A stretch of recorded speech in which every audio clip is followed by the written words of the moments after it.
घबरा चुका हूँ, शिद्दत सहते हयात से बहुत हो गया हूँ। ये संघर्ष अब और नहीं, अब हिम्मत ना रही, अब टूट चुका हूँ तब शुरू कोई मोहब्बत कर आकर गायक। अब तो प्रेम का गीत गा, मगर यह मामला क्या हुआ? अगर जिंदगी के राग से ऊब गए हो तो यह प्रेम का गीत है, ये तो फिर जिंदगी का राग शुरू हुआ। अगर जिंदगी के संघर्ष से ऊब गए हो तो फिर प्रेम का भी अभिसा, फिर जीवन की शुरुआत हो जाएगी। हम बदलते हैं तो भी बदलते नहीं, हम बदलते हैं तभी हम मुड़ते हैं तो भी मुड़ते नहीं। हम ऊपर ऊपर सब खेल खेल लेते हैं, हम लहरों लहरों में तैरते रहते हैं, भीतर हम प्रवेश नहीं करते। और तब खेल बहुत गहरा है, उसको समझने के लिए संसार Dwarkadhish electric and power tools, Fatehnagar, ward 14। सभी प्रकार के खराटा, fan, cooler, spare, ICU, Orient, पंखे, सिगड़ी, सभी प्रकार की कूलर मोटरें के होलसेल विक्रेता, पावर टूल्स, स्पेयर। अगर पुरानी आदत छूट जाए तो जरूरी नहीं कि संसार छूट जाए। ओशो अष्टावक्र गीता पाठ 20। संसार छूटता है ये जरूरी तो नहीं कि अज्ञान की पकड़ छूट जाए। संसार छोड़ने से अज्ञान की पकड़, भोग छूटता है यह जरूरी नहीं कि भोग के आंतरिक कारण विनष्ट हो जाए। आंतरिक कारण तो फिर भी मौजूद रहेंगे।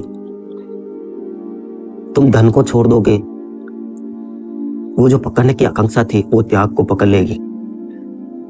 तुम घर को छोड़ दोगे तो वो पकड़ने की आकांक्षा थी आश्रम को पकड़ लेगी। तुम बाजार छोड़ दोगे, वह जो पकड़ने की पुरानी वृत्ति थी वो एकांत पकड़ लेगी। और पकड़ पकड़ की है, पकड़ छोड़नी है। इसलिए जो व्यक्ति भोग से जागता है उसके लिए तत्क्षण एक दूसरा खतरा पैदा हो जाता है। वह खतरा भोगी का कभी नहीं है, वो खतरा केवल उसको है जो भोग से जागता है। वह खतरा त्याग में उलझ जाने का है। Video sponsor Dwarkadhish electric and power tools. एक पंडित जी मेरे पास आए, वे बोले कि थोड़ा दुखी था। मैंने अपने से बड़े पंडित से पूछा क्या करना चाहिए क्या। उन्होंने जो जो बताए सारे कार्यक्रम कर लिए, फिर भी दुख है कि जाता नहीं। हर साल हम ये करते हैं, वो करते हैं, ये पूजा पाठ करते हैं, ये करते हैं, सारे कर दिए जो जो उन्होंने बताए, फिर भी मैं दुखी हूँ। मैंने कहा अष्टावक्र गीता पढ़ो। यह खतरा भोगी को कभी भी नहीं है, ये खतरा केवल उसको है जो भोग से जानता है। वह खतरा है त्याग में उलझ जाने का।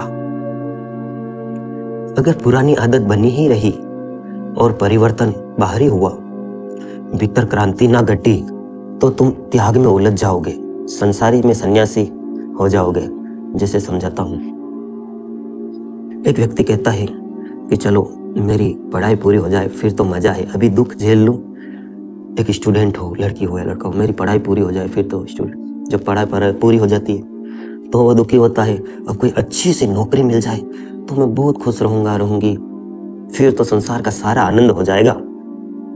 चलो ठीक है, अच्छी सी नौकरी भी आ जाती है, बस 6 महीने, साल भर, 2 साल के बाद वापिस वही चिंता, टेंशन। अगर शादी हो जाती, कोई अच्छा सा योग्य वर वधू मिल जाता तो अच्छा होगा। यह तो चलता ही रहेगा, तुम्हारे दुख समाप्त न होंगे। शादी भी हो गई, उसके बाद बच्चे, बच्चे के बाद फिर बच्चे कब बड़े होंगे, फिर बच्चों की शादी। यूं करके दुख कभी मिटता नहीं। कितने ही कार्यकलाप कर लो, हर आदमी भविष्य में जीता है कि हाँ भविष्य में सुखी होऊंगा, ऐसा कभी नहीं होता। तुमने एक कार्य कर लिया तो वो तुम्हें दूसरा कार्य बता देगा, ये ब्रह्मांड तुम्हें दूसरा कर लिया, तीसरा। तो इस प्रकार तुम्हें चलते ही रहना है, थकते ही रहना है। दुख कभी खत्म नहीं होगा। दुख तभी खत्म होंगे तब तुम इस अष्टावक्र गीता को समझ लोगे, अपने मन के अंदर शांत हो जाओगे, अकेलेपन का भी आनंद लेना होगा, जबकि तुम्हारी कहाँ भी चाह होगी और तुम्हारे दुख के द्वार फिर से खुल जाएंगे। चलिए वीडियो में आगे बढ़ते हैं। धन छोड़ दोगे, परिवार, घर द्वार छोड़ दोगे, लेकिन भीतर तुम्हारे जो जाल थे पकड़ने के वह मौजूद रहेंगे। तुम कुछ और पकड़ लोगे, एक लंगोटी काफी है, कोई साम्राज्य नहीं चाहिए पकड़ने के लिए। नंगापन भी आदमी पकड़ ले सकता है, त्याग भी आदमी पकड़ ले सकता है। पुराने सूफियों की एक कथा है। एक सम्राट जब छोटा बच्चा था स्कूल में पढ़ता था। उसकी एक युवक से बड़ी मैत्री थी, मित्र थे।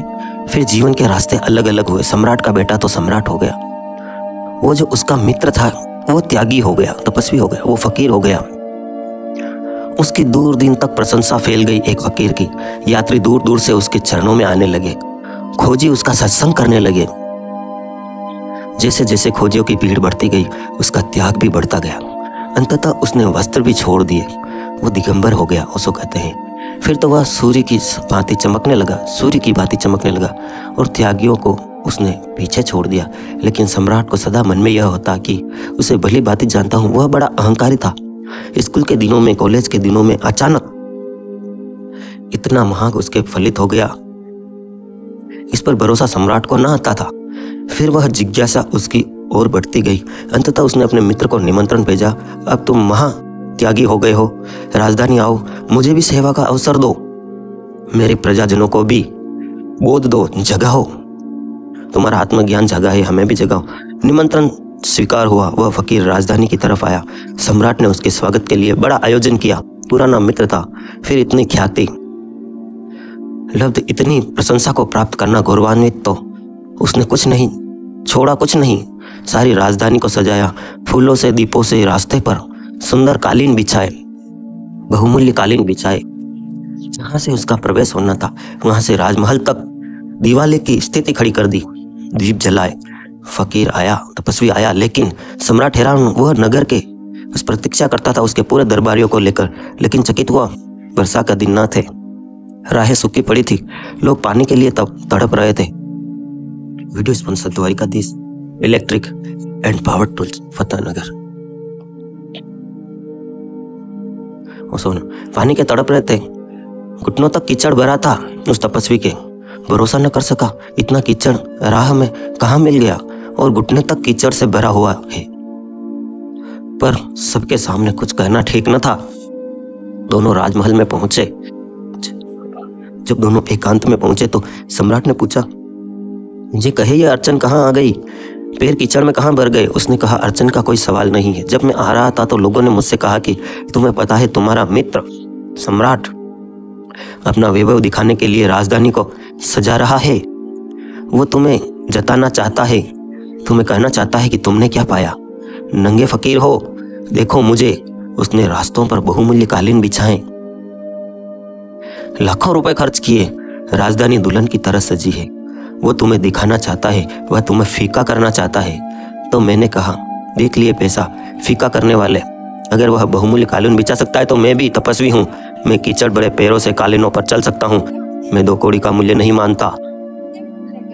जब उसने यह बातें कही तो सम्राट ने कहा, अब मैं निश्चित हुआ, मेरी जिज्ञासा हुई, मुझे तृप्त कर दिया। यही मेरी जिज्ञासा थी। फकीर ने पूछा, क्या जिज्ञासा थी? यही जिज्ञासा थी कि आपको मैं सदा से जानता हूँ। स्कूल में, कॉलेज में आपसे ज्यादा अहंकारी कोई न था। आप इतनी विनम्रता को उपलब्ध हो गए, यही मुझे संदेह होता था। अब मुझे कोई चिंता नहीं, आओ हम गले मिले, हम एक ही जैसे हैं, तुम भी वैसे ही हो जैसे पहले थे, कुछ फर्क नहीं हुआ। तुम्हारा भी अभिमान है, मेरा भी। मैंने एक तरह से अपने अहंकार को बढ़ने की चेष्टा की, सम्राट होकर तुम दूसरी तरह से उसी अहंकार को बढ़ने की चेष्टा कर रहे हो। हमारी दिशाएं अलग अलग हो, हमारे लक्ष्य अलग नहीं है। तुम ख्याति पाना चाहते हो, मैं भी, और मैं इतना करना चाहता हूँ। मुझे तो पता है कि अहंकारी हूँ, तुम्हें पता नहीं तुम अहंकारी हो। मैं तो किसी न किसी दिन इस अहंकार से उब ही जाऊंगा। तुम कैसे उबोगे? तुम पर बड़ी दया आती है। तुमने जो अहंकार को खूब सजा लिया, तुमने तो उसे त्याग के वस्त्र पहना दिए। तुमने तो, जो व्यक्ति इस संसार से उबता है उसके लिए त्याग का खतरा है, उसके लिए त्याग का।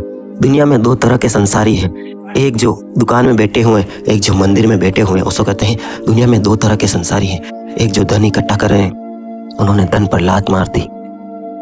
दुनिया में 2 तरह के दुनियादार हैं, एक जो बाहर की चीजों से अपने को भर रहे हैं, और दूसरे जो सोचते हैं कि बाहर की चीजों को छोड़ने से अपने को भर लेंगे। दोनों की भ्रांति एक ही है। ना तो बाहर की चीजों से कभी कोई अपने को भर सकता है, ना बाहर की चीजों को छोड़कर कोई अपने को भर सकता है। छोड़कर भी कोई नहीं भर सकता और भरकर भी कोई नहीं। भराव का कोई संबंध बाहर से नहीं है, बाहर से नहीं। ओसोन अष्टावक्र मागिता। अष्टावक्र ने पहले तो परीक्षा ली जनक की, राजा जनक की। आज के सूत्रों में परीक्षा नहीं लेते, प्रलोभन देते हैं। वह प्रलोभन जो हर त्यागी के लिए खड़ा होता है, हर त्यागी, वो प्रलोभन जो भोग से भागते हुए आदमी के लिए खड़ा होता है। आज जो फुसलाते हैं जनक को भी, तू त्यागी हो जा, तू त्यागी हो जा, अब तुझे ज्ञान हो गया, अब तू त्याग को उपलब्ध हो जा, अब छोड़ सब, अब उठ इस माया मोह के ऊपर, इस माया मोह से ऊपर। यह तो सूक्ष्म प्रलोभन अष्टावक्र देते हैं जनक को। यह पहली परीक्षा से भी कठिनतर परीक्षा है, लेकिन यह प्रत्येक भोग से हटने वाले आदमी के जीवन में आता है। इसलिए बिल्कुल ठीक अष्टावक्र करते, ठीक ही है, यह प्रलोभन कर देगा। जब कोई त्याग से भी मुक्त ना हो जाए तब तक कोई मुक्त नहीं होता। भोग से तो मुक्त होना ही है, त्याग से भी मुक्त होना है, संसार से मुक्त होना है, मोक्ष से भी मुक्त होना ही है, तभी परम मुक्ति, परम आनंद होगा। परम मुक्ति का अर्थ ही यही है। अब कोई चीज की आकांक्षा नहीं रही, न त्याग में आकांक्षा है न भोग में। तुम त्याग करते हो, किसी कारण करते हो, यश की प्राप्ति के लिए, और जहाँ कारण है वहाँ कैसा त्याग। फिर भोग और त्याग में क्या फर्क रहा? दोनों का गणित एक ही हो गया। एक आदमी भोग में पड़ा है, धन इकट्ठा करता है, सुंदर स्त्री की तलाश करता है, शादी करता है, सुंदर पुरुष खोजता है, वह बड़ा मकान बनाता है, बड़ी जमीनें खरीदता है, लाखों बीघा। तुम पूछो उससे क्यों बना रहे हो? फिर उसका जवाब सुनो और उस पर मनन करो। वीडियो पसंद आ रही है तो लाइक, कमेंट, सब्सक्राइब जरूर करें। Video sponsor Dwarkadhish electric and power tools, ward 14, Fatehnagar. बड़ा मकान बनाता है, जमीनें खरीदता है। तुम पूछो उसने क्यों बना रहा है? वो कहता है इससे सुख मिलेगा, कि पैसे प्रॉपर्टी से सुख मिलेगा। एक आदमी सुंदर मकान छोड़ देता है, पत्नी को छोड़कर चला जाता है, घर द्वार से अलग हो जाता है, नग्न भटकने लगता है, सन्यासी हो जाता है। पूछो उसने यह तुम क्यों कर रहे हो? वो कहेगा इससे सुख मिलेगा। तो दोनों के सुख की आकांक्षा है और दोनों मानते हैं कि सुख को पाने के लिए कुछ किया जा सकता है। यही भ्रांति है, सुख स्वभाव है, उसे पाने के लिए तुम जब तक करोगे तब तक उसे खोते रहोगे। तुम्हारे पाने की चेष्टा ही तुमने उसे गंवाया है। संसारी एक तरह से गमता, त्यागी दूसरी तरह से गमता। तुम किस भ्रांति गमाते हो इससे कोई फर्क नहीं पड़ता। तुम किस ढंग की शराब बेहोश हो इससे कुछ नहीं पड़ता। वो अमिताभ बच्चन जी कहते हैं ना, नशा शराब का होता तो नास्ती बोलत। किसी को दौलत का नशा, किसी को शोहरत का नशा, नशा सबको है। एक तरह से गमता त्यागी। किसी ऑफिसर को देखा है आपने, किसी सरकारी ऑफिसर को? जब आप उसके पास कुछ साइन वगैरह करवाने जाते हो तो वो कहता है कल आना। एक बाहर बैठा हुआ चौकीदार भी कहता है कल आना। इससे उनका अहंकार बढ़ता है कि चलो मेरी भी बात मानी जाती है। एक विद्यालय के टीचर को देखो, एक अध्यापिका थी, वह अपने बच्चों को बहुत ही स्ट्रिक्ट रखती थी, बस ऐसे बैठना ऐसे जाना। वह भी उस क्लास रूपी प्रजा की एक राजा की तरह है। यह अहंकार ही तुम्हारे दुखों का कारण है। तुम किस भांति, कोई फर्क नहीं पड़ता किस ढंग की शराब के बेहोश हो, कुछ फर्क नहीं। तुम किस मार्ग की शराब पीते हो, इससे कोई फर्क नहीं पड़ता। यही तुम्हारा अहंकार है। लेकिन इस गणित को ठीक ख्याल में ले लेना। संसारी कहता है इतना इतना मेरे पास होगा तो मैं सुखी हो जाऊंगा, वो दिन कभी नहीं आएगा। त्यागी कहता है मेरे पास कुछ नहीं होगा तो मैं सुखी हो जाऊंगा। दोनों के सुख ससमर्थ थे, सशर्त थे। जब तक तुम शर्त लगा रहे हो सुख पर, तब तक तुम्हें एक बात समझ में नहीं आएगी। सुख तुम्हारा स्वभाव है, उसे पाने कहीं जाना नहीं है। सुख मिला ही हुआ है, तुम्हें जाना छोड़ दो, तुम कहीं जाना छोड़ दो। तुम कहीं भी हो उसे खोजना मत, वह पहले से ही तुम्हें प्राप्त है। विजुलाइज करो, तुम अपने भीतर विश्राम में उतर जाओ। यही तो अष्टावक्र ने प्राथमिक सूत्रों में कहा है। चैतन्य विश्राम को पहुंच जाना ही सुख है, आनंद है, सच्चिदानंद।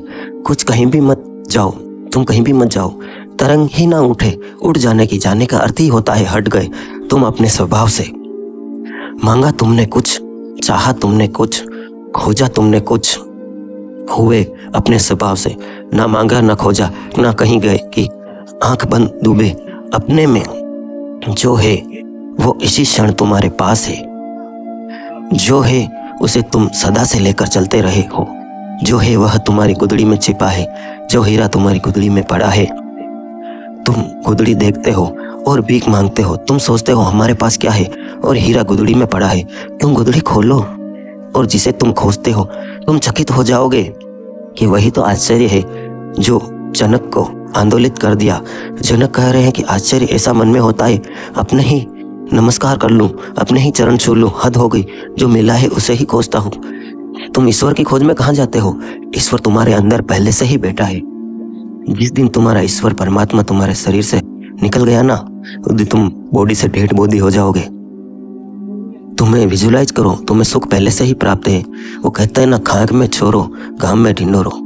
तुम अपने आप को टटोलो तो सही, अपने अंदर देखो तो सही। मैं तो परमेश्वर का परमेश्वर हूं, मैं तो इस सारे जगत का सार हूं, मैं तो सम्राट हूं, अहम ब्रह्मास्मि। और तू भिखारी बना घूमता था। सम्राट होना हमारा स्वभाव है, भिखारी होना हमारी आदत, भिखारी होना हमारी भूल है। भूल को ठीक कर लेना है, ना कहीं खोजने जाना है, ना कुछ खोजना है। तो जब कोई व्यक्ति भोग से जागने लगता है तब खतरा खड़ा होता है। फिर भी वह मांगेगा ही, मांगेगा वही। तंग आ चुका हूं, सिद्धते जदे घसीटते घसीटते जीवन को मैं तंग आ चुका हूं। मत शुरू कोई मोहब्बत का राग कर, घबरा चुका हूं जीवन के संघर्ष से, तंग आ चुका हूं शिद्दत जदे हयात से। बहुत हो गया ये संघर्ष, अब और नहीं। मिलते हैं। सब्सक्राइब करो, वो जो लाल वाला बटन है उसके साथ स्कैम करो या फिर महफिल जमाओ, मुझे नहीं पता, बस क्लिक हो जाना चाहिए। अब मैं भी जा रहा हूँ, मुझे अब तो प्रेम का गीत गा, मगर यह मामला क्या हुआ? अगर जिंदगी के राग से ऊब गए हो तो यह प्रेम का गीत है, ये तो फिर जिंदगी का राग शुरू हुआ। अगर जिंदगी के संघर्ष से ऊब गए हो तो फिर प्रेम का भी अभिसा, फिर जीवन की शुरुआत हो जाएगी। हम बदलते हैं तो भी बदलते नहीं, हम बदलते हैं तभी हम मुड़ते हैं तो भी मुड़ते नहीं। हम ऊपर ऊपर सब खेल खेल लेते हैं, हम लहरों लहरों में तैरते रहते हैं, भीतर हम प्रवेश नहीं करते।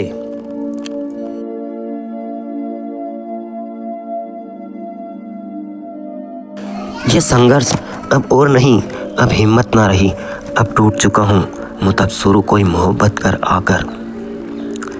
गायक अब तो प्रेम का गीत गा, मगर यह मामला क्या हुआ? अगर जिंदगी के राग से ऊब गए हों तो यह प्रेम का गीत, तो फिर जिंदगी का राग शुरू हुआ। अगर जिंदगी के संघर्ष से ऊब गए हो तो फिर प्रेम का अभिप्सा, फिर जीवन की शुरुआत हो जाएगी। हम बदलते हैं तो बदलते नहीं, हम मुड़ते हैं तो भी मुड़ते नहीं। हम ऊपर ऊपर सब खेल खेल लेते हैं, हम लहरों लहरों में तैरते रहते, भीतर हम प्रवेश नहीं करते। भगवता कैसे मिलता हमें गौरे मुराद, हम तैरते रहें सदा लहरों के जाग पर। एक लहर से दूसरी लहर, दूसरी से तीसरी लहर, हम लहरों के जाग पर तैरते रहते। जो यह जो मणि है इससे मिलकर मुक्ति मिल जाती है, उसे मुक्ता कहें मणि। जो परम मणि है वह जो गहरे डुबकी लगाने से मिलती। भिगोता कैसे मिलता है हमें गोरे मुराद, जो हमारी सदा की आकांक्षाओं को आकांक्षा है, वो हमारी चाहतों की चाहत है गोरे मुराद।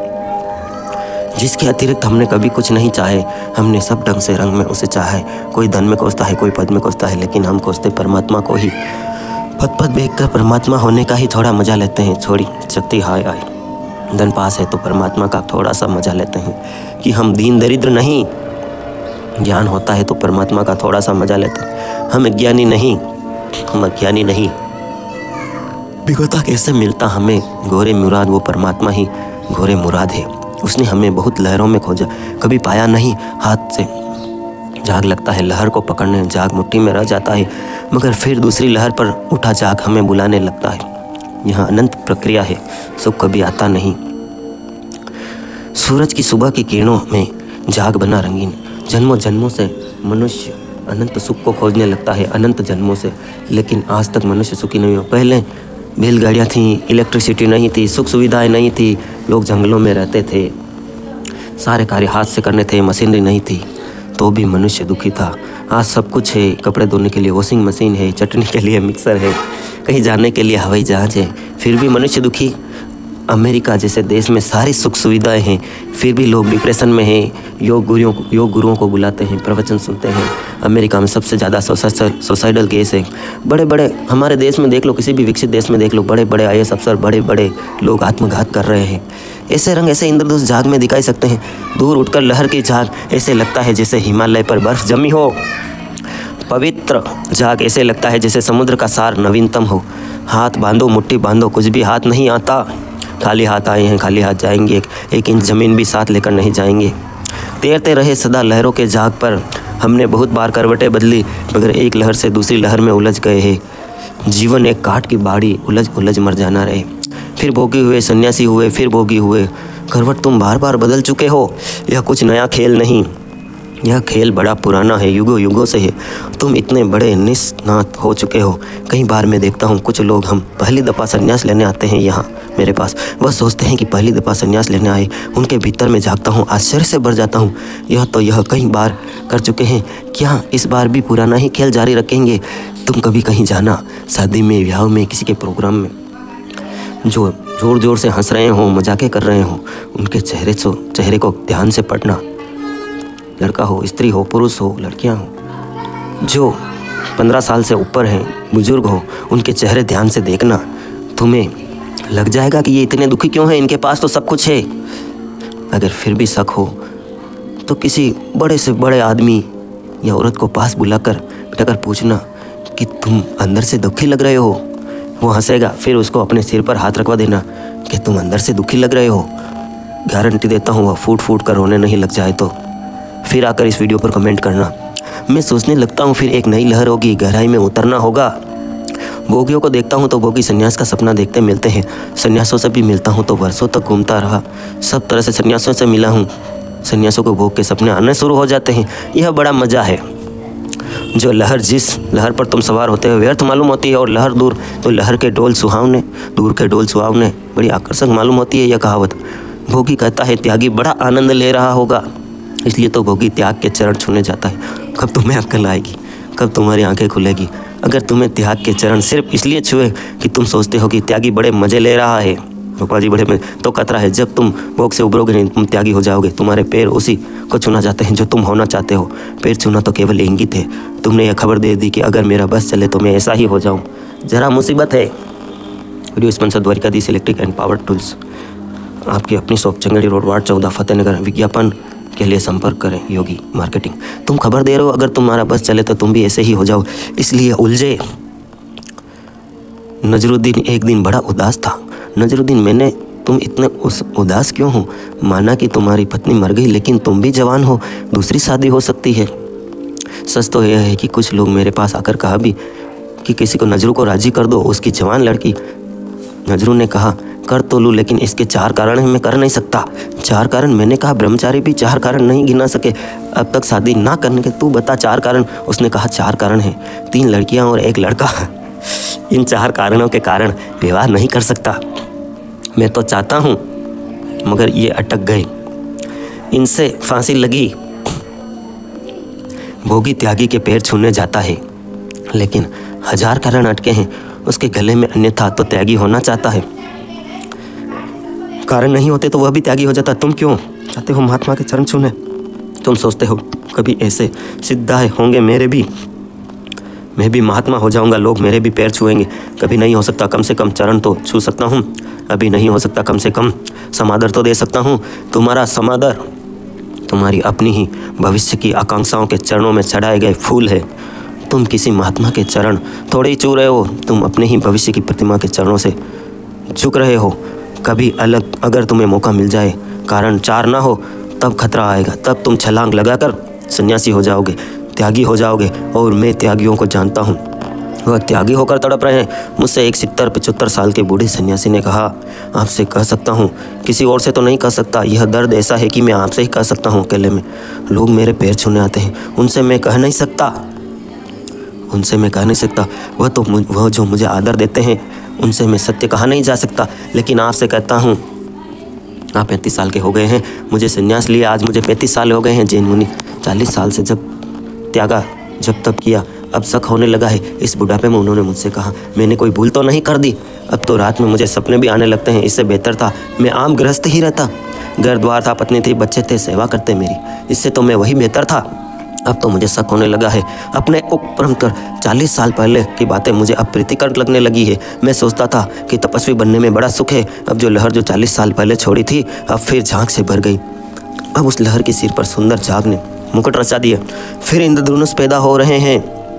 यह तुम चकित हो गए जान के कि बुरे आदमी ने अच्छे आदमी होने के सपने देखते हैं, अच्छे आदमी बुरे आदमी होने के सपने देखते हैं कि मैं भी गुंडा बदमाश बन जाऊं, दुनिया डरेगी मुझसे। अगर तुम साधु संतों के सपनों में झांक जाओगे तुम घबरा जाओगे। यहाँ तुम अपराधियों को छिपा पाओगे। अगर तुम जेल खानों में जाओ तो अपराधियों के सपने में झांको, उनकी खोपड़ी में एक खिड़की बना लो, उनका सपना देखो। तुम चकित रह जाओगे क्योंकि वह सब ऊब गए हैं, थक गए हैं बुरा करके। तुमने कभी सुना है या सोचा है कि वाल्मीकि जैसे डाकू ने वाल्मीकि रामायण लिख दी, कैसे इतने बड़े धार्मिक हो गए। अब तो किसी तरह उनको एक बार मौका मिल जाए कि वाल्मीकि बनने का, तो दुनिया को सिद्ध कर देना चाहते हैं कि वह अपराधी नहीं है, संत हैं।